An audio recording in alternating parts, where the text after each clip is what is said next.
Hello and welcome. You're watching UTV Live at 6. Good evening. These are the stories making the headlines. As the PSNI launches a fresh recruitment drive, the Chief Constable tells a parliamentary committee that the past is still a present problem in attracting candidates from a Catholic background. To help society move forward, to help me get Catholic officers into the PSNI, we need to start making some difficult choices. In the same committee, John Boucher says it could take £1 billion to deal with almost 130 unsolved terror murder investigations on his books. And in London, Kneecap is back in court as the Crown Prosecution Service challenges last year's decision to throw out terror charges. Also tonight, forget New York or London. Belfast is named one of the world's top trending destinations. And it's been a rather wet and windy Wednesday, but what does the rest of the week have in store for us? I'll tell you later on in the programme.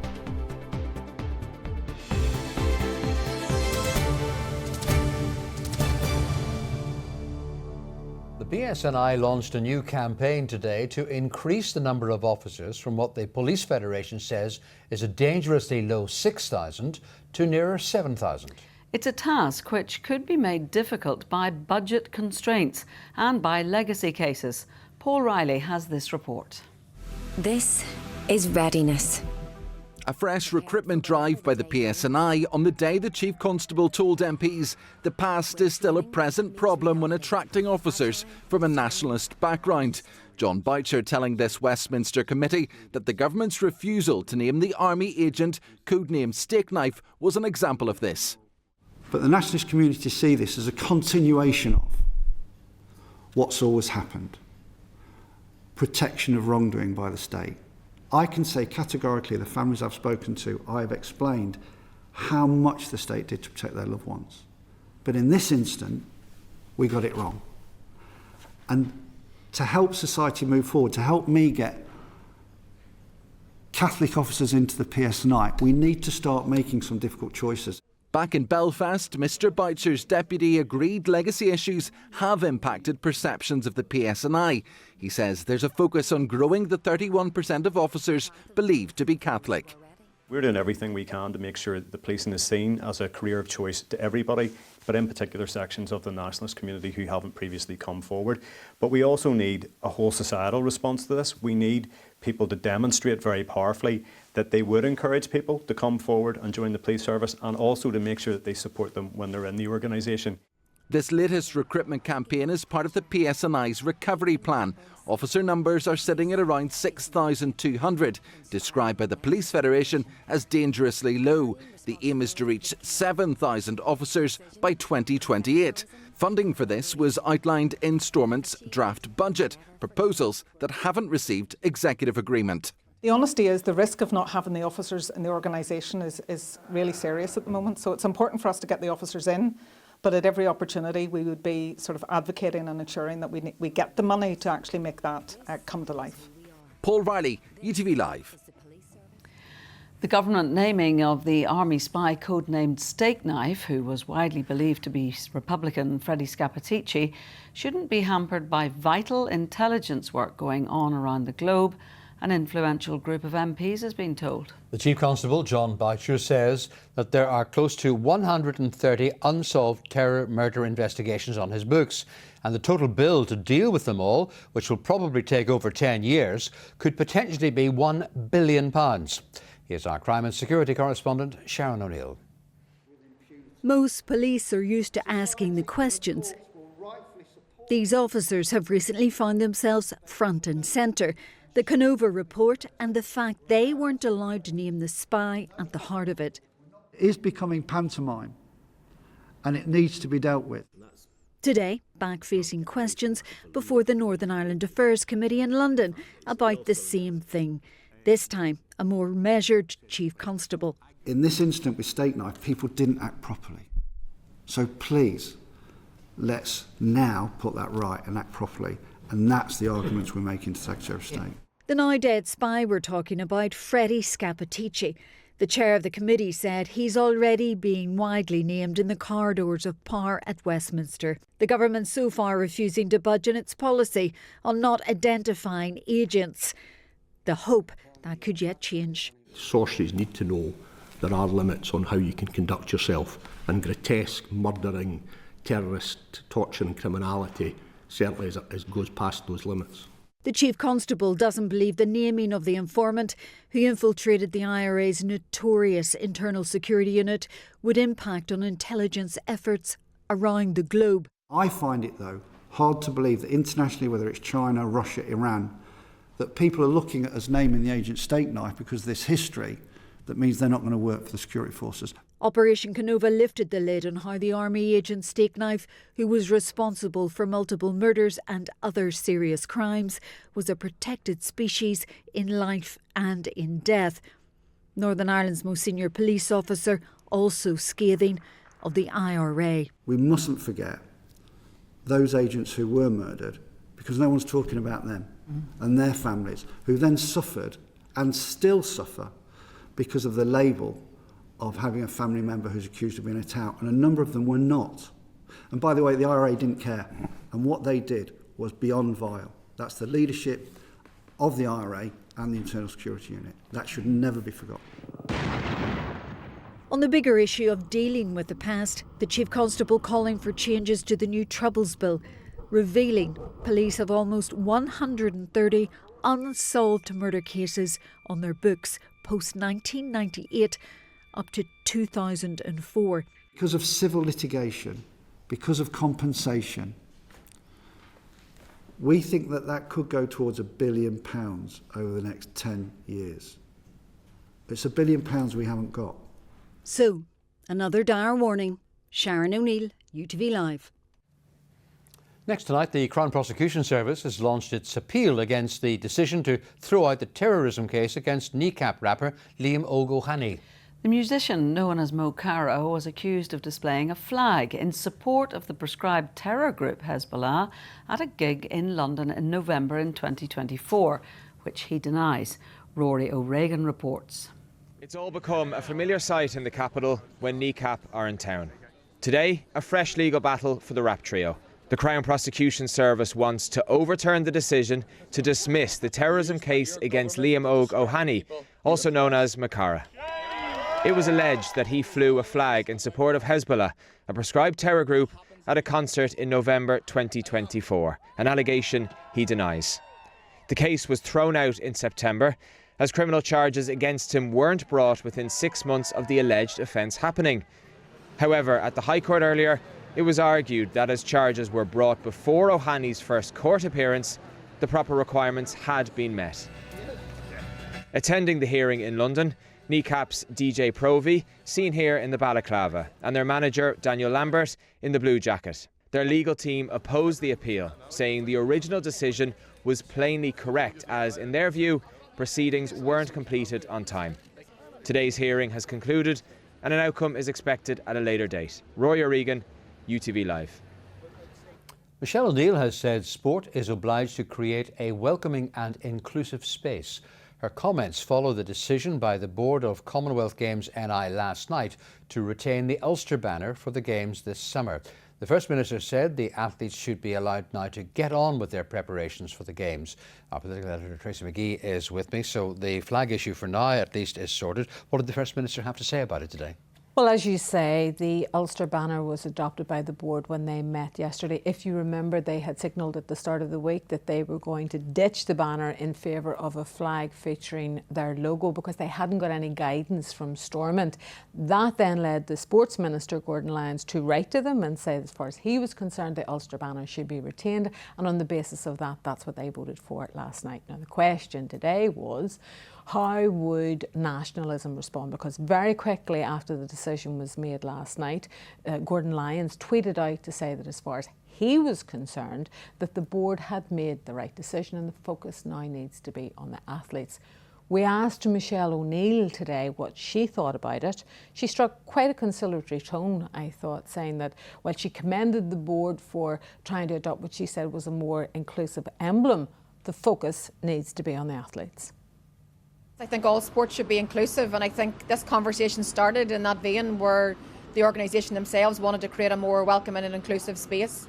I think that they've now made their decision in terms of the flag in which they will go under for the games, and I'm quite sure the athletes just want to get on with their training and their preparation for the games. I wish them well. Now, Michelle O'Neill also met the Secretary of State today. What were they talking about? Well, she wanted to talk about legacy because Sinn Féin are concerned, I think, about signals last week from the UK government that they may amend the forthcoming legislation to favour veterans. Now, that brought a reaction from the Irish government.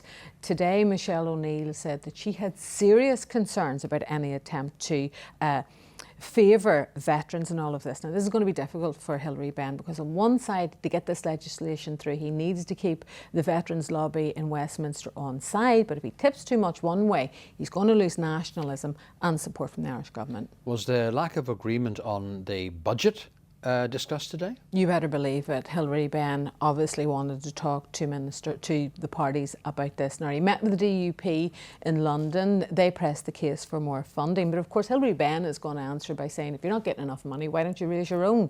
So I asked Alliance what they thought about revenue raising today. This is what Owen Tennyson told me. If there is going to be a conversation about revenue raising, we're up for that conversation. But it has to be progressive and fair. It can't be about punishing the people of Northern Ireland for the political failures at the executive and the mismanagement of the finances and the economy at the UK Treasury level either.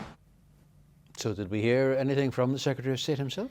No, but I can tell you that there is concern in the Northern Ireland office about the fact that there appears to be a stagnation in Stormont, but also too that they haven't agreed a budget, and at this moment in time, Stormont is in the red to the tune of hundreds of millions of pounds. Tracy McGee, thank you.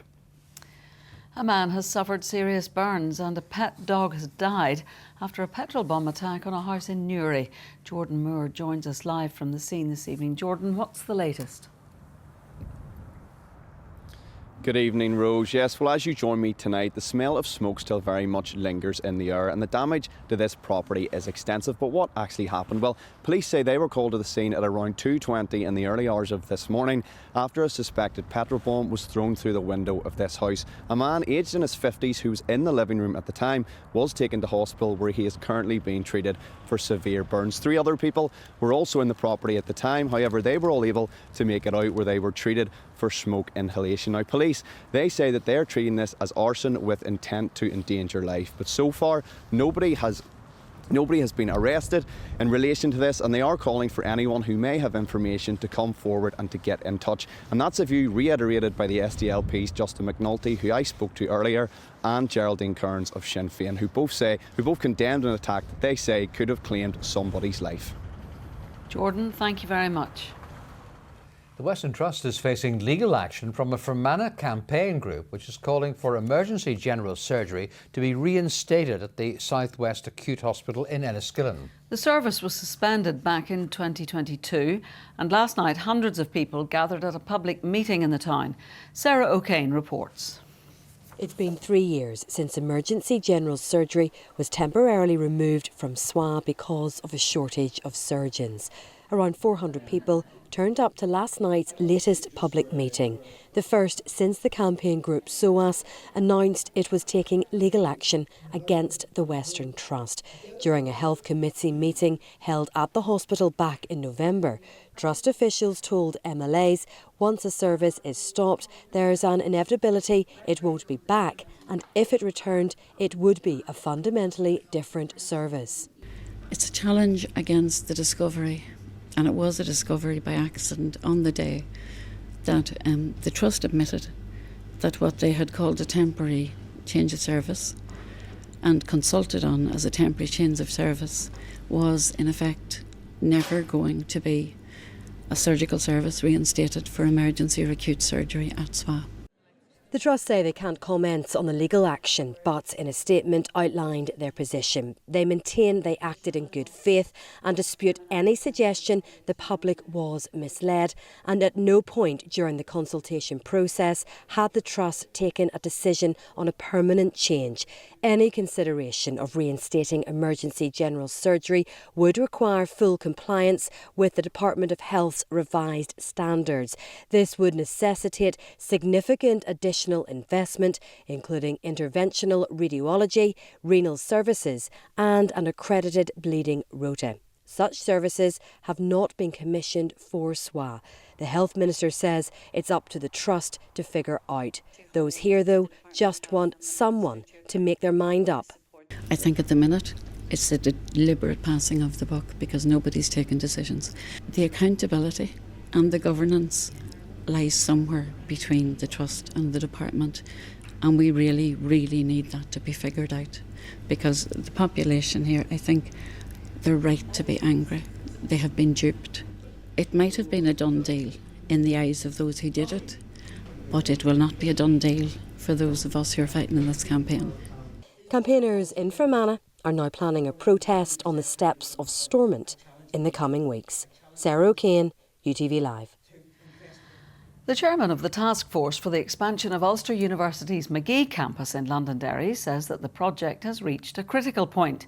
Stephen Kelly says he feels Stormont must commit to spending the hundreds of millions of pounds needed. The growth of Magee to 10,000 students has been identified as an essential catalyst of economic growth in the northwest. Well, we can now cross to our correspondent Gareth Wilkinson, who's at the campus. Gareth.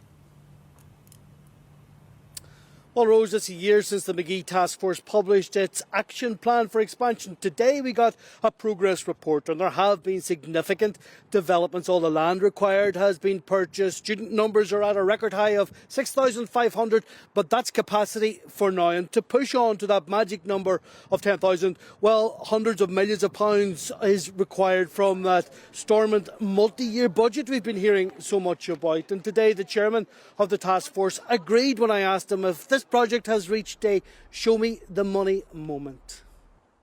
Building things requires money. Having 10,000 students on this campus and giving those students the opportunity to be educated at home requires money. And now is that critical moment in that 3-year revenue budget and 4-year capital budget to ensure that that commitment is actually met. So it's around £270 million worth of government funding that is needed, much of it from the Department of the Economy. The Minister was on campus today. She met with the task force and she reassured him that this place is a priority. We do now need to continue that momentum. We do now need to address the challenges, ensure we have the budget in place and that everybody collectively is continuing to work to deliver on this priority. Well, difficulties surrounding securing enough student accommodation have been identified in today's progress report as a potential handbrake on these ambitions. The Minister is going to establish a working group to examine some of these difficulties. And this report also warns, in terms of the overall plans for Magee, that failure is not an option. Gareth, thank you very much. Tributes have been paid to a man and a woman in their 30s and their unborn baby who died following a crash in Crumlin. Catherine Keith Quinones Cinco, who was 7 months pregnant, died as a result of the collision near Nuts Corner on Sunday. Her husband, Ralph Anthony Cinco, died from his injuries in hospital yesterday. Over £55,000 has been raised online so far to return their remains to the Philippines for their funerals. The Infrastructure Minister has described 20-mile-per-hour speed zones as a no-brainer. Liz Kimmins was speaking as her department launched a 14-week public consultation on a speed limits review to improve road safety. Now, coming up later in the programme, signed, sealed but not delivered. One family demands answers from Royal Mail after Christmas presents failed to show up. And forget Dubai or the Maldives, Belfast has been named one of the world's top trending destinations. Time now to look at the headlines making tonight's ITV News at 6:30. Here's Lucrezia Millarini. Coming up on the ITV Evening News, the Home Secretary says she has no confidence in the Chief Constable of West Midlands Police after he admitted his force used AI to dig up erroneous evidence to justify banning Israeli football fans last year. A new rail line planned that will change train journeys in the north of England for the better. Sound familiar? We'll have the details and ask if this time will it happen. And better late than never, Lioness Millie Bright finally picks up her OBE. Join me for those stories and more at 6:30. Royal Mail says it's carrying out an investigation after Christmas presents worth more than £500 went missing after being collected from a house in County Down. It follows further complaints about Royal Mail, which we highlighted on this programme earlier this week, regarding postal delays, particularly in the northwest. Here's our South East reporter, Stuart Robson. There were lots of baby clothes, wee sweatshirt, joggers, sleep suits, baby rompers, pram suits, Mega Blocks racing car set, $14.99. Christmas lists are usually made before the big day, not nearly 3 weeks after it. This is the number of times I have contacted Royal Mail. Winifred Irvine is counting the cost of presents that were here and now aren't. Where exactly they are, well, no one seems to know. After spending Christmas with her son and his family who'd travelled home from England, Winifred entrusted Royal Mail to send all of their gifts back to Brighton, all packed in boxes and ready to return. But things didn't play out so simply. Everything was grand until the next day. The postman, he wasn't my regular postman, didn't go to my safe place, which is the garage, and I'd put that on the form. And I got an email to say that they were unable to collect because nobody was at home. The Portavogie grandmother was told to rebook for the following day, which she did. However, this isn't where this saga ends. I'll have a look. I brought them out and set them down here at the garage door. So as it was easy, the postman didn't need to go into the garage, and I left them sitting there and I put a label on them just saying Royal Mail to collect. And that was the last I saw the parcels. Winifred admits that she wasn't aware that she had to print a new label for the parcels, as she believed this was Royal Mail's duty. What she doesn't understand, though, is why unlabelled parcels were taken away. In the boxes is everything they got. Like, those two children have got no Christmas presents because they were here. We've added it up. There's over £500 of goods between the two boxes. It's awful because there's so many lovely wee things in there, and it's fine saying you can put in a claim. I don't want to put in a claim. We want them to get their Christmas presents. That's it. Royal Mail told us that human error at a delivery office meant the items were tagged as address incomplete. This meant the items were sent to the National Return Centre. They added that they are now in contact with Winifred to establish if there are any identifying features that would help identify the missing items. Meanwhile, the postman involved, they said, has been reminded of the correct procedure when collecting parcels. Christmas might be over for another year, but the best gift for this family would be for all of theirs that are lost to turn up soon. Stuart Robson, UTV Live, County Down. Now, we know Belfast's popular with tourists, but it's now been named as one of the top trending destinations in the world for this year. Belfast has ranked in the top 25 of the new TripAdvisor Traveller's Choice Awards. Nathan Hanna reports. From Titanic Belfast to bars, food and art, Belfast has lots to offer. So much, in fact, that it's been named as one of the top spots for 2026 by TripAdvisor. Yeah, I think Belfast is brilliant. It's got everything you need. The best restaurants, shops. It's great for walking around a day out.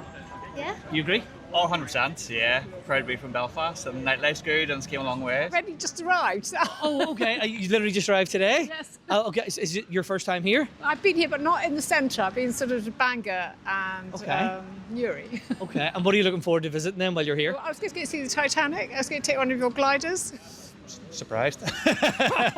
Why is that? Well, you wouldn't expect that, would you, Belfast? But we're probably used to it, so maybe don't see the beauty, you know. Lots of positivity, mainly on the streets of Belfast, as our city is once again recognised on a global stage. On the top trending destination list, Belfast comes in at number 24, ranking alongside the likes of Milan and Vienna. TripAdvisor says it's a city where modern creativity meets powerful storytelling, where explorers can visit the likes of local museums and, of course, that legendary pub music scene. I think this is the result of the culmination of a huge amount of work from Belfast City Council, TNI, our tourism industry, ourselves Visit Belfast, but also the citizens of Belfast to make this place a very welcoming, friendly city to visit. We get people from all over the world. We've had people from Peru, Australia, America, Canada, New Zealand, most of everybody from Europe, and they all come in and they just want a bit of crack, a bit of banter, bit of Northern Ireland, and yeah, I mean, they go out with a smile, which is great, you know, it's fabulous. Belfast is set to hit all the right notes with tourists in 2026. Nathan Hanna, UTV Live. Belfast, the place I call home. Now, it's been a cooler day today. Here's James with the weather forecast. After a cold start, temperatures are expected to rise. UTV weather, sponsored by the Grande Rona R290 heat pump. Hi there, good evening. It's been rather wet and windy today, but things starting to improve, at least calm down overnight. It's all courtesy of that little feature there that's now pushing away from us. Quite a few showers, and you can see all these lows circulating around each other out to the west of us. You can see lots of bands of showery rain wrapped around them. So it looks as though the unsettled, changeable weather set to continue. Overnight, few more showers, just trying to skirt across the northwest of our patch. Elsewhere, generally dry, generally clear spells. Wind drops out certainly compared to today. Could see a little bit of ice in one or two sheltered spots with temperatures down to 3 or 4 Celsius. Thursday then, a little bit brighter than today, certainly less windy, certainly less wet. And actually, whilst there is some sunshine out there to enjoy, it actually is going to feel a little bit on the cool side, looking at highs of around 5 or 6 Celsius, but at least in the sunshine it will feel pleasant enough. Looking ahead to Thursday into Friday, well, there are all your showers pushing up from the Republic of Ireland, and it sort of stays in that sort of position as we head through the whole of Friday. So we'll get our share of those. Temperatures again around 6 or 7 Celsius. Saturday looks as though it's going to be a case of rinse and repeat. Might get an extra degree in temperatures just because of where the breeze is coming from. Again, quite a few showers just circulating in there. Sunday, where it might be a dry start, even a frosty start, but the rest of the day looking a bit like today. Another dose of wet and windy weather heading in our direction, and temperatures staying around the 7-degree mark. That's your lot. Have yourself a good evening. I'll see you soon. Bye-bye. UTV weather, sponsored by the Grande Rona R290 heat pump. It's nearly 6:30, so that's just about all we have time for this Wednesday evening. But Paul will be back with the late bulletin at 10:30. The ITV News continues now with Lucrezia Millarini, from Rose, from me and the rest of the Tea Time team on UTV Live. Good evening. Good evening.